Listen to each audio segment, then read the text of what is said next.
Hello everyone, it's Shane Kanto, your Wasteland reviewer, and I'm here to review The Voyeurs, and this is a new film releasing on Amazon from writer-director Michael Mohan, focusing on a young couple played by Sweeney and Justice Smith who move into this apartment, and across the way they find a very sexy couple doing lots of sexy things out in the open, and they start watching them and getting off to them.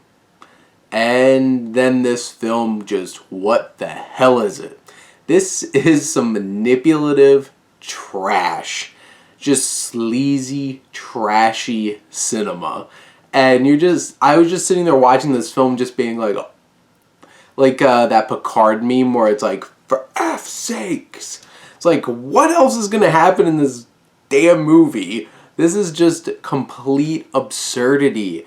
And this film's like almost 2 full hours, and it's doesn't even kick into high gear until an hour and a half in, and you're going through this and it's just scene after scene of Ben Hardy, who's the husband in this couple across the way, doing sexy things, looking sexy with his chiseled abs and really the voyeuristic shots of them looking through binoculars at the veins in his biceps and his nipples, and you're just like,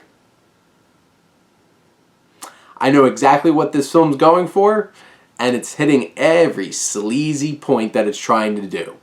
And you have Ben Hardy and Natasha Bordizzo, who honestly is probably the most interesting performance in the film. I did enjoy her. Justice Smith has an interesting range from being characters that I want to throw off the screen in Jurassic World and in Detective Pikachu, and then you have him in something like Generation, and it's just he has a lot of talent there, but in this film he's fine. Sweeney here is supposed to be our main character. She does a fine job of looking very turned on and very manipulated and smitten every time she just looks at Ben Hardy's body. And there's so many twists and turns that happen within the last half hour of this movie that after each one it's just this escalation of absolute absurdity with absolutely no rhyme or reason, just to be I'm gonna this is the sleaziest, trashiest thing that you could possibly think of that would be on Hallmark.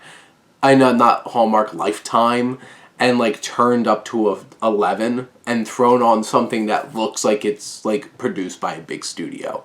And you're just this is shiny, sleazy, trashy, every bit of it. And you have these committed performances. You have these just crazy, outlandish twists and turns, and there's definitely some sex appeal to this movie. And it's definitely going for that, so it accomplishes that feat. But besides that, the narrative is complete nonsense. And even the very last twist, I was just what? I'm what? And you're sitting there, why'd I watch this movie? Why'd I spend the past 2 hours watching this absolutely absurd, ridiculous, trashy, manipulative piece of trash?